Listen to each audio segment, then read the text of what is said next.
یسوع مسیح ایک حقیقت ہے۔ وہ زندگیاں بدلتا ہے، وہ تقدیریں بدلتا ہے، وہ قومیں بدل دیتا ہے، اور وہ قومیں دنیا تبدیل کر سکتی ہیں۔ اگر وہ دنیا تبدیل کر سکتا ہے اور دنیا کا مالک ہے تو آپ کے خاندان کو بھی تبدیل کر سکتا ہے۔ وہ آپ کے حالات بدل سکتا ہے، وہ آپ کی بیماری کو شفا میں بدل سکتا ہے، وہ تبدیل کر سکتا ہے۔ لیکن آپ کو درست ذریعے سے اپنے اختیار کو کام میں لانا ہوگا۔ آپ کو اپنی زندگی میں ایسا اختیار اور طاقت درکار ہے جو باطن سے نہیں آ سکتا، بالکل بھی نہیں۔ یہ 45 بلین ڈالر کی صنعت ہے جو خدا کے بغیر اپنی مدد آپ کرنے والی کتب اور مواد ہے، لیکن کسی کی مدد نہیں کر سکتی۔ آج یہ آپ کی باری ہے، بالکل میری طرح۔ میں آپ کو کوئی 4 یا 5 ہزار سال پرانی کہانی نہیں سنا رہی، بلکہ آج کی بات کر رہی ہوں کہ میری زندگی میں کچھ حقیقی تھا۔ کسی چیز نے میری زندگی یکسر بدل دی، میرا سفر تبدیل کر دیا، میری تقدیر یکسر بدل دی، اور آج خدا آپ کی تقدیر بدلنا چاہتا ہے۔ آج وہ آپ کی زندگی میں ایک نیا باب کھولنا چاہتا ہے، تاکہ دیکھے پر نہیں بلکہ ایمان پر چل سکیں۔ اختیار کی وضاحت، یہ میری وضاحت ہے، آپ کے لیے یہ تعریف ہے۔ بانی کی جگہ پر عمل اور حکمرانی کا قانونی اختیار دینا، اختیار بانی سے آتا ہے۔ جی ہاں، اختیار بانی سے آتا ہے۔ یہ اختیار ملنے کی قانونی اجازت ہے۔ بس جب آپ یسوع مسیح کو اپنا خداوند اور نجات دہندہ قبول کرتے ہیں، جو آپ کے ایمان کا بانی اور کامل کرنے والا ہے، آپ کو اختیار دیتا ہے کہ اس کی جگہ پر عمل، حکومت، حکمرانی، اعلان اور فرمان جاری کریں۔ لیکن ضرور ہے کہ اس کی جڑ پوشیدہ مقام پر ہو۔ ضرور ہے کہ خلوت خانہ میں روزہ اور دعا سے اس کی تیاری کی جائے۔ آپ کی نجات کاموں سے نہیں۔ آج آپ کچھ کیے بغیر خدا کے فرزند بن سکتے ہیں۔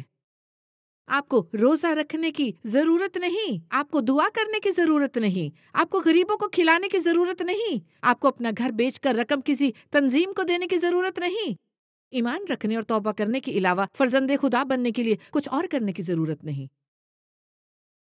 اپنے دل میں دعوت دینے کے لیے ایمان سے دعا کی ضرورت ہے، اور آپ نئی پیدائش پا لیتے ہیں۔ لیکن نجات پانے کے فوراً بعد جب تک آپ ابدیت کے لیے آسمان پر نہیں جاتے، یہ کام ہے۔ آپ کو اپنے ایمان پر کام کرنا ہوگا۔ یہ دانستہ بڑھوتی ہے۔ آپ کا دانستہ طور پر خدا کو ڈھونڈنا ہے، آپ کو دانستاً دعا کرنا ہے، آپ کو ترتیب سے دعا کرنا ہے۔ آپ کو کہنا ہوگا، آپ کو پتا ہے کہ اس شعبے میں اور اس شعبے میں مجھے بڑھنے کی ضرورت ہے، مجھے مزید ایمان درکار ہے، مجھے مزید صبر درکار ہے، مجھے یہ مزید درکار ہے، مجھے بڑھنے کی ضرورت ہے۔ آپ کو پتا ہے کیوں؟ کیونکہ یسوع نے مقدس متی 4:19 میں فرمایا، میری پیروی کرو، میرے پیچھے چلو۔ اور یہ پیچھے چلنا ایسا نہیں کہ کوئی چلتا ہو اور آپ طبعی طور پر اس کا تعاقب کریں، وہ چل رہا ہو اور جہاں کہیں وہ جائے آپ اس کا تعاقب کریں۔ یہ اس طرح کی تلقید نہیں ہے۔ یونانی زبان میں تلقید کرنے کا مطلب میری نقل کرو، میری طرح بنو، میرے جیسے کام کرو، میری کاپی کرو، یہ ہے میری پیروی کرو۔ بعض اوقات لوگ کہتے ہیں کہ میں 40 برس سے یسوع کی پیروی کرتا رہا ہوں۔ اس کا کیا مطلب ہے؟ یہ مطلب نہیں کہ آپ چرچ جاتے ہیں۔ 40 برس سے آپ چرچ جا رہے ہیں۔ جب تک آپ اپنی زندگی میں مسیح کی کاپی نہیں کرتے، نقل یا وہ کام نہیں کرتے جو اس نے کیے، تب تک آپ اپنی زندگی میں اس کے پیروکار نہیں۔ اس طرح کا طرز زندگی 90% تیاری ہے تاکہ آپ 10% عمل درآمد کریں۔ یہ خدا کی قوت لاتا ہے، ورنہ آپ کی بات کھوکھلی ہے۔ میں رہائی کی خدمت کرتی ہوں۔ آپ میں بہت سے جو مسلم دنیا اور مشرقی وسطی سے ہیں جانتے ہیں کہ بدروہیں ہیں۔ بطور مسیحی جب میں پہلی مرتبہ مشرق وسطی میں ایک کانفرنس میں لوگوں سے خطاب کرنے گئی اور میں نے وہ دیکھا جو میں سمجھتی تھی کہ صرف فلموں میں ہے، اور بدروہوں کے قبضے کا ایسا ہولناک منظر دیکھا، فلمیں جس کے پاس سے بھی نہ گزرتی ہوں، اور میں عمارت کی دوسری سائڈ پر بھاگنا چاہتی تھی، اور میں ہی اکیلی خدمت گزار تھی، اور مجھے علم نہیں تھا کہ عفریت نظر آنے والے لوگوں سے کیا کروں، ان لوگوں سے جو مانسٹر کی طرح کے تھے، بے قابو قوت کہ 10 لوگ ایک چھوٹی سی عورت کو نہ سنبھال پائیں، اسے پکڑ نہ سکیں، اور وہ خالی ہاتھوں ہر کسی کو قتل کرنے پر تیار تھی۔ اور جب آپ دیکھیں کہ وہ چیزیں اس کے لباس کے نیچے رینگ رہی تھی، اور میں یوں تھی، مجھے مسیح میں مزید قوت کی ضرورت ہے۔ اور پھر مجھے مغربی دنیا میں آنا یاد ہے، اور وہ مختلف نہ تھی۔ شاید میں یہاں بہت زیادہ چیخنا اور رونا نہیں دیکھنا تھا، لیکن میں نے دیکھا کہ کسی طرح لوگوں کے ڈی این اے میں عفریت گھسے ہوئے ہیں، اور ان کے کردار اور وہ تقسیم کرنے والے جھگڑا اور بدخواہ شخصیت میں چھپ سکتے ہیں۔ اور مجھے یاد ہے ایک دن اس خاتون نے آ کر مجھے کہا میرا OCD ہوا ہے، اور مجھے یہ ہے، مجھے ڈپریشن ہے، پرانا ڈپریشن، مائل بہ خودکشی۔ اس کی فہرست بہت لمبی تھی۔ اس نے بتایا کہ ڈاکٹر اس کی مدد نہ کر پائے، کوئی میری مدد نہیں کر سکتا۔ میں 25 برس سے یسوع مسیح کی پیروکار ہوں، اور اب میری یہ حالت ہے جو آپ کے سامنے ہے۔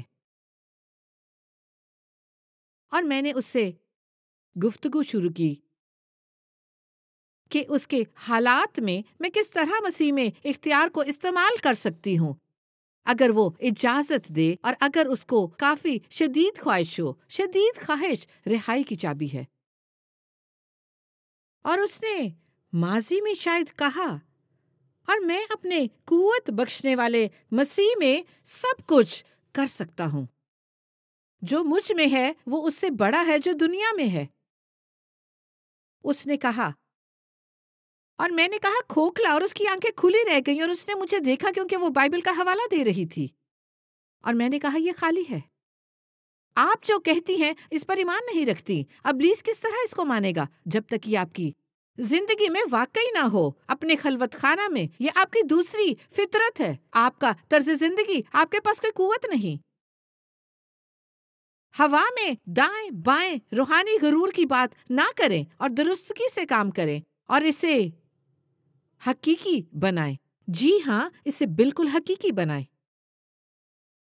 اور پہل تو وہ ناراض ہوئی، پھر سچائی کا سامنا کیا، اور پھر اس کی توبہ تک نوبت پہنچی کہ بطور مسیحی انہوں نے 25 برس سچائی کو رد کیا، اور فوری طور پر اس سے رہائی پائی، 1 منٹ میں پائی، نہ کہ 4 یا 5 گھنٹوں کی دعائیں، صرف 1 منٹ میں وہ مکمل طور پر یکسر آزاد، دوائیوں، ڈاکٹروں اور OCD سے آزاد۔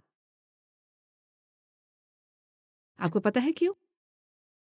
وہ فروتن بنی اپنی زندگی میں پہلی بار، اور یہ آپ کا اور آپ کے لیے آغاز ہے کہ فروتن بنے اور بیدار ہوں۔ بعض اوقات میں دعا کرتی ہوں، اے خدا میری جان کو بیدار کر، مجھے جگا کہ میں وہ چیزیں دیکھوں جن کو زندگی میں پہلے نہیں دیکھا، اور خداوند مجھے جگا۔ بعض اوقات ہمیں اس طرح دعا کرنے کی ضرورت ہوتی ہے، خداوند میرے دل کو تیار کر کہ تو اتر سکے۔ اے پاک روح سخت جگہیں دور کر، وہ جگہیں دور کر جہاں میری سمجھ، میرے ڈپلومے، میرا پرانا مذہب اور لوگوں کی زندگیاں مخل ہوتی ہیں، ان سب چیزوں کو میری زندگی سے دور کر تاکہ آپ خدا کو قبول کر سکیں۔ خدایا مجھے جگا اور نرم کر، تاکہ تیری سچائی قبول کر سکوں، تاکہ میں سخت دل، سخت کھوپڑی اور تنی ہوئی گردن والا بادشاہ بالکل نہ بنوں۔ صحیح؟ کیونکہ میں معمولی مسیحی زندگی گزارنے کو رد کرتی ہوں۔ میں نیم گرم زندگی رد کرتی ہوں۔ میں نیم گرم زندگی رد کرتی ہوں۔ میں غیر مذہب سے خدا کی قدرت دیکھنے مسیحت میں نہیں آئی تھی۔ جی ہاں، میں غیر مذہب سے خدا کی قدرت دیکھنے مسیحت میں نہیں آئی تھی۔ اور آج چاہے آپ مسیحی، بدھ، مسلم یا دہریے ہوں، آپ کو اپنی زندگی میں مسیح کی قوت درکار ہے۔ آپ کو اس طرح کا اختیار درکار ہے۔ دیکھیں، چند ماہ قبل میں بھائی فرینک کے گھر گئی اور میں نے بھائی فرینک کو اپنی زبان میں بولتے سنا۔ میں نے تبدیل ہونا، بڑھنا شروع کر دیا تھا، لیکن میرا ایمان کافی نہ تھا۔ وہ آگے پیچھے ڈول رہا تھا۔ یہ اوکے ہے، آگے دھکیلتے جائیں۔ ایک دن میں ایمان میں چلتی اور میں ایمان میں بہت بڑی ہوتی، اور دوسرے دن خدا سے یہ کہتے ہوئے کونے میں رینگتی، میں نہیں جانتی کہ کس طرح کر پاؤں گی۔ یہ ٹھیک تھا، خدا نے مجھ سے کلام کیا، اپنے اوپر اتنی سختی کرنا بند کرو، لیکن آگے بڑھتی رہو۔ اور میں آگے بڑھتی رہی، میں آگے زور مارتی رہی۔ میں نے کبھی ہار نہ مانی اور کبھی شک نہ کیا، کیونکہ میں نے اپنی آنکھوں کے سامنے روح القدس کی طاقت کا مظاہرہ دیکھا تھا۔ اور چند ماہ بعد میری بیٹی بہت بیمار ہو گئی اور مجھے اسے شدید بخار کی حالت میں ہسپتال لے جانا پڑا۔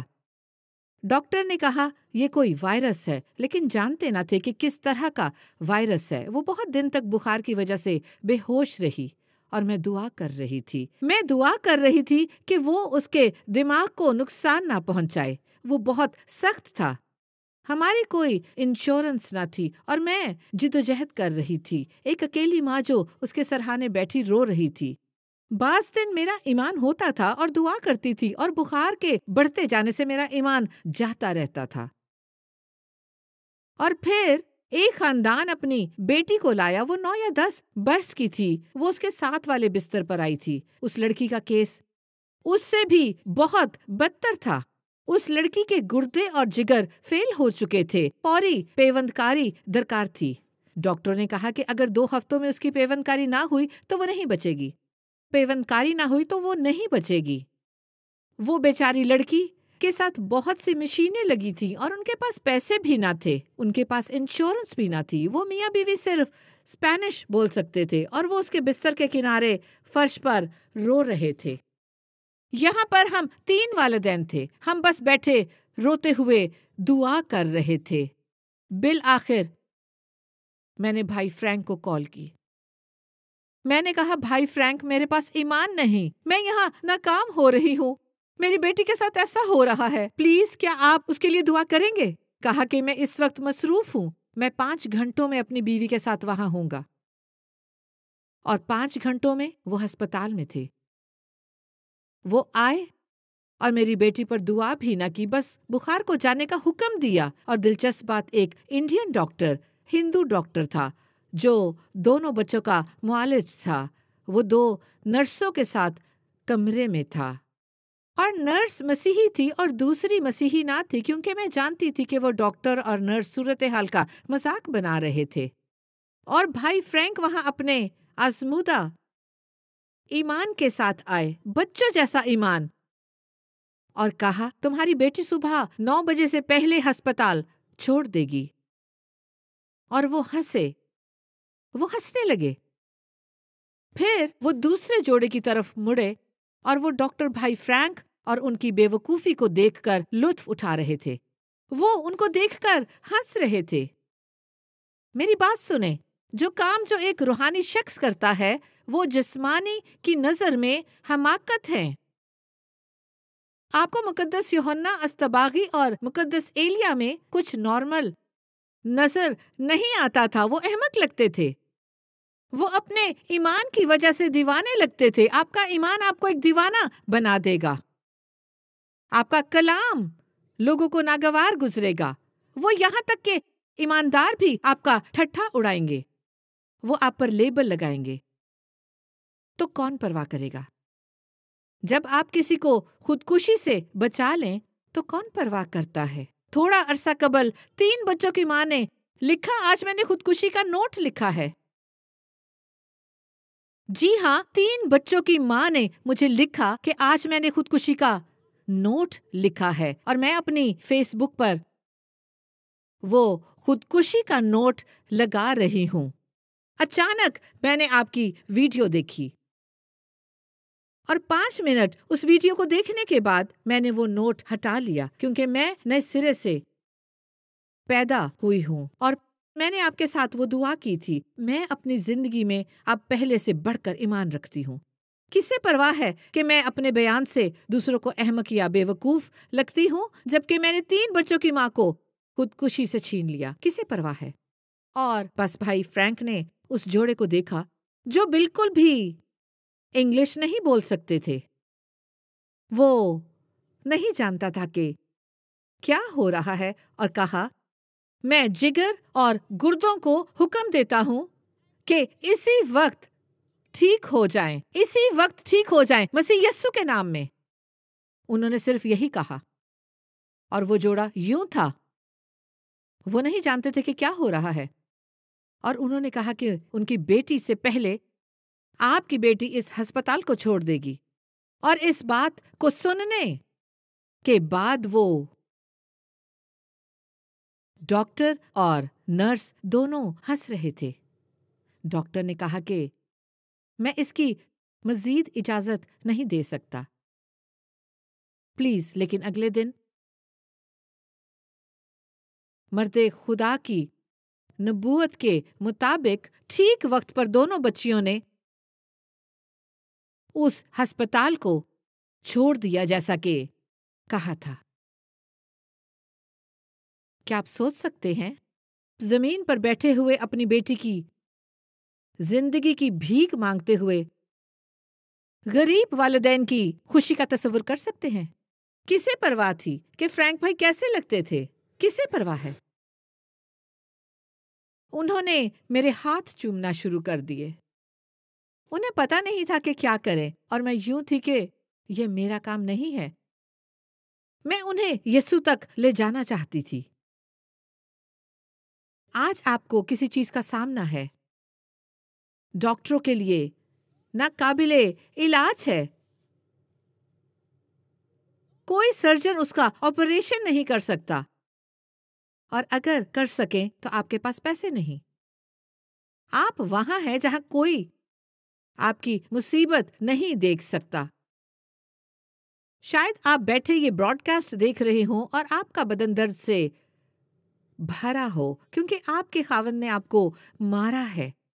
مجھ پر یہ گزری ہے، مجھ پر یہ گزری ہے، مجھے فرش پر ٹھڈے مارے گئے، کتوں جیسا سلوک کیا گیا۔ میں جانتی ہوں کیسا محسوس ہوتا ہے، اور آپ ایسی مایوسی میں ہیں۔ ابھی اس دن میں نے مشرق وسطیٰ میں اپنی لائیو براڈ کاسٹ میں اپنی زبان میں کہا تھا کہ ایک عورت ٹوٹی ہوئی ٹانگ کے ساتھ یہ براڈ کاسٹ پہلی مرتبہ دیکھ رہی ہے۔ آپ کے خاوند نے ٹانگ توڑی تھی، اور انہوں نے مجھے لکھا اور کہا، شکریہ، شکریہ۔ میری ٹانگ اسی وقت ٹھیک نہیں ہوئی تھی، اس نے کہا، لیکن میں چاہتی ہوں کہ آپ جان لیں کہ یسوع کی محبت کے ساتھ میرا دل اسی وقت شفا یاب ہو گیا تھا۔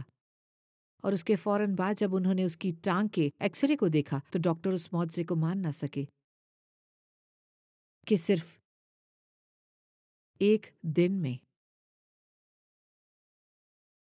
یسوع مسیح آپ کی زندگیوں میں یہ اسی وقت کرنا چاہتا ہے، اگر آپ ایمان رکھتے ہیں، اگر آپ وعدہ کرتے ہیں، اگر آپ مسیح کا نام پکارتے ہیں، تو آپ کی زندگی بدلنے کو ہے۔ لیکن آپ کو ایمان میں چلنے کی ضرورت ہے، خدا کو تلاش کرنے کی ضرورت ہے، آپ کو خدا کو پانے کی ضرورت ہے، اور اس کی قوت کو پانے کی ضرورت ہے۔ آپ کے ذہن کو تبدیل ہونے کی ضرورت ہے، آپ کی ذہنیت اور ڈی این اے کو تبدیل ہونے کی ضرورت ہے۔ اور میں اس وقت آپ کے دل کو سنتی ہوں جو روتا اور کہتا ہے کہ میں تیار ہوں، میں تیار ہوں۔ آپ کو پتا ہے، اس دن کے بعد جب بھائی فرینک نے نبوت کی اور بیماری کو جانے کا کہا، مجھے یاد نہیں کہ میں نے لوگوں کو دعا کرنے کے لیے کبھی بلایا ہو۔ میں نے بہت مرتبہ دعا کے لیے کہا، لیکن میں نے یسوع کے پیچھے چلنا سیکھا۔ میں نے سیکھا کہ کیسے رینگنے، چلتے اور دوڑتے ہیں۔ میں نے ایک سبق سیکھا، میں ہمیشہ نہیں بلا سکتی، جیسا کہ 911 یا مشرق وسطیٰ میں 111 ڈائل نہیں کر سکتی۔ میں کسی کو کال نہیں کر سکتی یا کسی کے ایمان پر نہیں بڑھ سکتی۔ میں نے سیکھا کہ مجھے اپنے ایمان میں بڑھنا ہوگا۔ مجھے کسی خاموش جگہ پر تیاری شروع کرنا ہے۔ میں نے سیکھا کہ مجھے کلام خدا کو پڑھنے کا کام شروع کرنا ہے، کیونکہ کلام سننے سے اور پیدا ہوتا ہے، اور سننا مسیح کے کلام سے۔ میں سیکھا کیسے کام کرتے ہیں۔ میں نے سیکھا کہ میرے گھر میں 24/7 آڈیو بائبل چلے۔ میں اپنی بائبل کو ساتھ لیے اپنے خاوند کے ساتھ سوتی ہوں، ہم بائبل کے ساتھ اٹھتے ہیں، ہر وقت اسے اپنے گھرانے میں سنتے ہیں، کیونکہ ایمان سننے سے پیدا ہوتا ہے اور سننا مسیح کے کلام سے۔ میں نے سیکھا کہ میں غیر مذہب کی ابلیسی قوتوں کے سامنے اور دوسروں کو مار ڈالنے کی ذہنیت کی ابلیسی سوچ کے خلاف ایک نیم گرم مسیحی بن کر نہیں لڑ سکتی، ایک نیم گرم مسیحی بن کر نہیں لڑ سکتی۔ میں نے سیکھا کہ میرے لیے پوری طرح عمل درآمد کے لیے منسٹری کو اندر سے بڑھانا ہے تاکہ وہ باہر کی طرف بڑھے۔ جی ہاں، اندر سے باہر کی طرف بڑھے۔ میں نے اپنے خاوند کی زندگی میں بولنا سیکھا، میں نے اپنے بچوں کی زندگی میں بولنا سیکھا۔ میں نے سیکھا کہ میرے کلام میں قوت ہے۔ آج میں آپ سے پوچھنا چاہتی ہوں، کیا آپ اپنے کلام سے خدا کو اختیار دیتے ہیں یا اپنی زندگی میں اپنے کلام سے ابلیس کو اختیار دیتے ہیں؟ کیونکہ ایمان صرف آپ کے دل میں ہی نہیں بلکہ آپ کی گفتگو میں بھی ہوتا ہے۔ ایمان آپ کے اعمال میں ہے۔ چاہے آپ کلام خدا سے کوئی معاہدہ کر رہے ہوں یا ابلیس کی لعنت سے معاہدہ کر رہے ہوں، خدا کا کلام آپ کی زندگیوں میں خدا کی مرضی ہے۔ خدا کا کلام خدا کی مرضی ہے، اسی لیے میں روزانہ خدا کے کلام کی دعا کرتی ہوں، کیونکہ یہ اس کی مرضی ہے۔ آپ کبھی غلطی نہیں کرتے۔ جب آپ کلام خدا کی دعا کرتے ہیں تو اس کا جواب دیا جا چکا ہے۔ آپ کلام میں خود کو کیسا اختیار دے چکے ہیں۔ مسلم دنیا میں بہت سے مسیحی براڈ کاسٹ کو دیکھ رہے ہیں۔ آپ تاریکی میں کام کے درمیان خود کو کیسا اختیار دیتے ہیں؟ آج آپ کس طرح چل رہے ہیں؟ میں آپ کو ایک سادہ حل، علاج پیش کرتی ہوں۔ واحد سچائی، واحد زندگی، یسوع مسیح، ہمیشہ کی زندگی، یسوع مسیح۔ آئیے اپنے سروں کو جھکائیں۔ اگر آپ اسی وقت اسے اپنا خداوند اور نجات دہندہ قبول کرنا چاہتے ہیں، اسے اپنے دل میں دعوت دیں۔ یسوع آ اور میرے اندر سکونت کر۔ میرا ایمان ہے کہ تو نے میرے گناہوں کی خاطر صلیب پر جان دی۔ میں ایمان لاتا ہوں کہ تو تیسرے دن مردوں میں سے جی اٹھا۔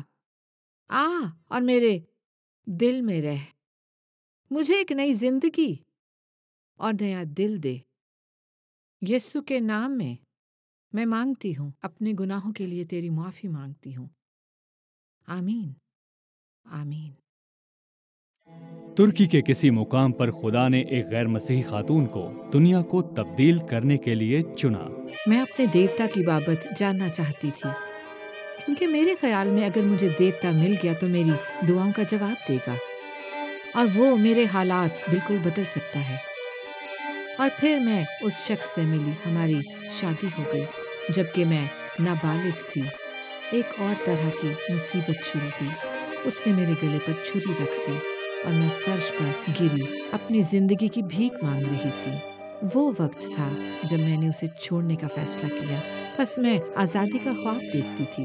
میں نے سوچا میں امریکہ جاؤں گی، اور تھوڑی دیر بعد میں ایک نشئی سے رشتہ جوڑ بیٹھی اور اس سے میری زندگی میں ایک اور صدمہ آیا۔ میں 28 برس کی تھی، 2 بار طلاق یافتہ، ایک تنہا مایوس ماں۔ میرے دماغ میں ایک آواز آئی، زندگی جینے کی قابل نہیں، اور میں کام پر گئی اور خودکشی کی منصوبہ بندی کی۔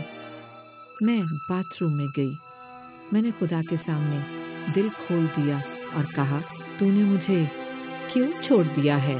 تو نے کیوں مجھے ترک کر دیا ہے؟ میں نے اپنا چہرہ صاف کیا اور اپنی سیٹ پر بیٹھ گئی۔ میرے باس نے مجھے آفس میں بلا کر کہا، میں نے پہلے کبھی ایسا نہیں کیا۔ میرے خداوند یسوع نے مجھ سے بات کی ہے۔ وہ چاہتا ہے کہ مجھے بتاؤں کہ نہ تو آپ کو چھوڑا گیا اور نہ ہی رد کیا گیا ہے۔ وہ اسی وقت آپ سے پوچھنا چاہتا ہے کہ کیا آپ اسے اپنا خداوند اور نجات دہندہ قبول کرنا چاہتی ہیں؟ اور میں نے فرش پر منہ کے بل ہو کر کہا، ہاں یسوع، ہاں۔ اور اتنا ہی تھا۔ ایک ہاں مجھے خدا کی بادشاہی میں لے آئی۔ ایک ہاں نے میری زندگی بدل دی۔